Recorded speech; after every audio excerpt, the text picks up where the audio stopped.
Bonjour à toutes et à tous, bon livre et bonne lecture, parce que la lecture, comme l'a dit Daniel Pennac dans Comme un roman, la lecture est un acte de création permanente. Alors nous allons essayer de créer ensemble, avec des passionnés qui voulons vous faire partager les livres que nous avons aimés. Donc nous allons commencer avec Claire Beldan, qui est comédienne et chanteuse de grand talent. Elle joue du Henri Salvador, c'est pas facile, et qui va nous parler des gratitudes par Delphine de Vigan.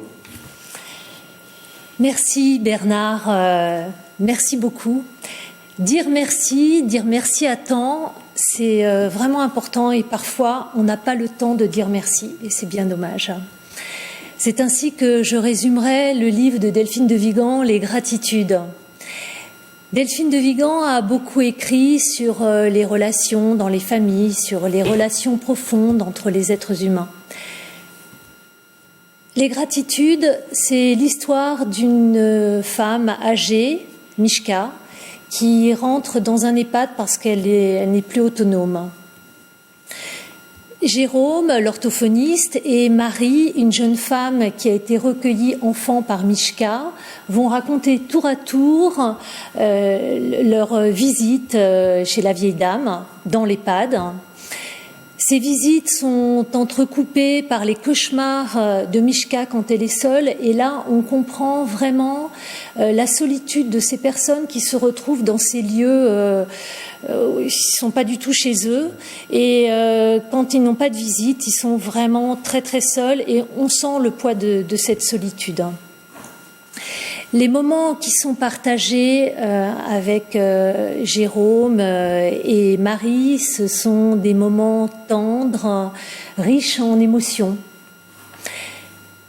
Et bien que Mishka perde ses mots ou se trompe de mots, on comprend toujours parfaitement ce qu'elle veut dire.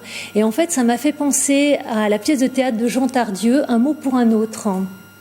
En fait, c'est le paraverbal, c'est l'expression qui permet de comprendre ce que les comédiens ont à dire. Et d'ailleurs, ce roman, qui se passe dans un seul lieu, la chambre de Mishka, avec uniquement 3 personnages, Jérôme l'orthophoniste, Marie et Mishka, pourrait très bien être adapté au théâtre. La comédienne que vous êtes. Oui, c'est vrai qu'on imagine tout à fait ça. Vous voyez une pièce de théâtre qui pourrait être... Tout à fait. Mishka, quand elle était bébé, a été recueillie par un couple et elle a été sauvée de la déportation. Et en fait, elle n'a pas eu le temps de remercier les personnes qui l'ont sauvée. Et là, elle ne peut plus rien faire. Elle est enfermée dans cet EHPAD et c'est Jérôme qui va rechercher les personnes. Il va retrouver la maman d'adoption. Et c'est lui qui va être le messager de la reconnaissance de Mishka. Voilà. Et ensuite, Mishka va pouvoir s'endormir paisiblement. Merci Claire. Donc on va essayer de redécouvrir Delphine de Vigan.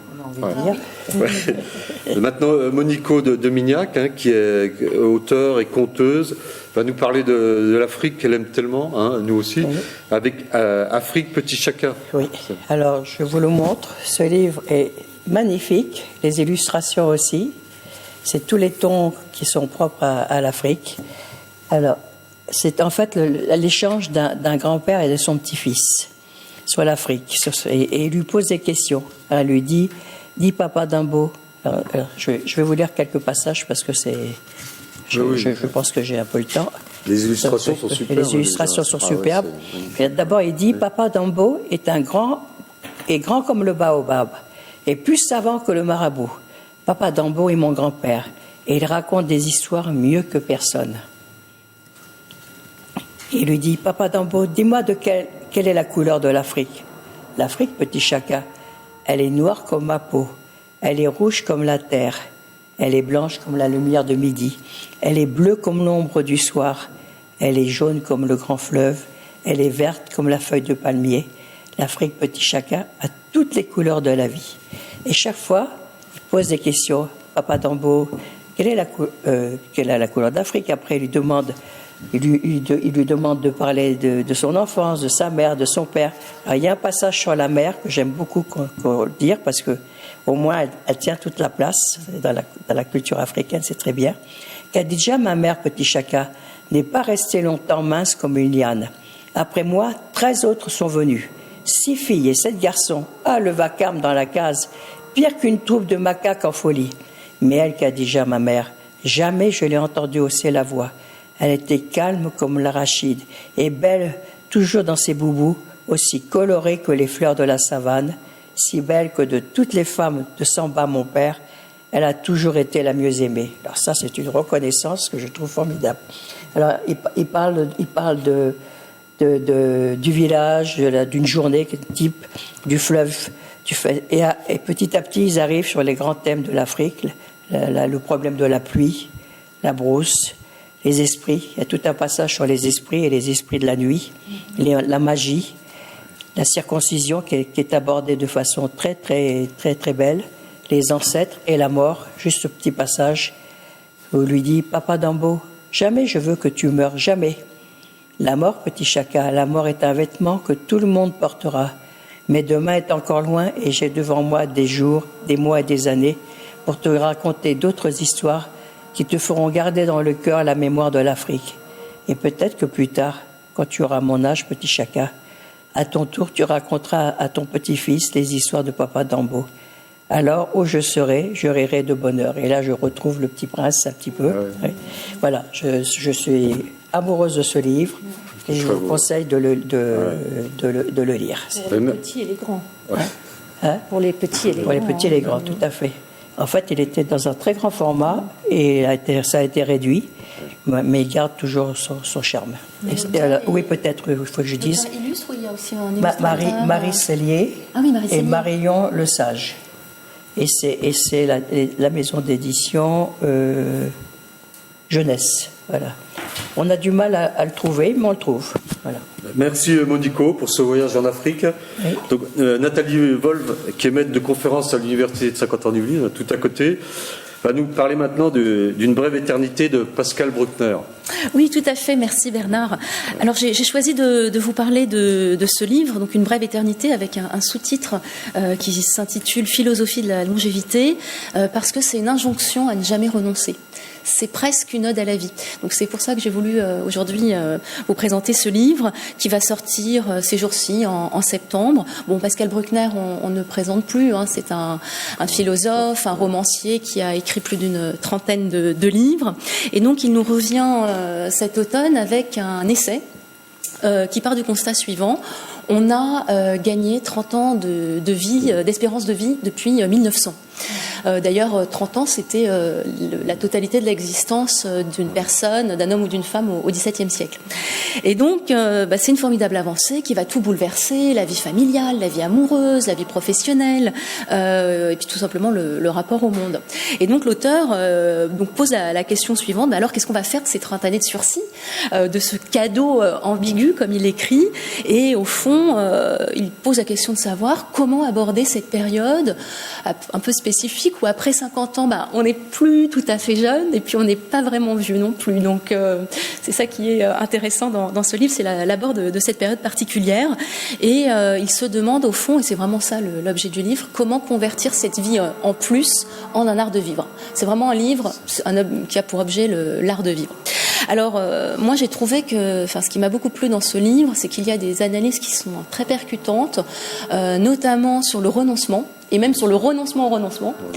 Des choses assez originales, un peu à contre-courant sur les vertus de la routine, de la répétition, sur la maladie, bien sûr, sur la mort, mais surtout, et c'est le cœur du livre, sur le désir, puisque le désir ne disparaît pas en vieillissant.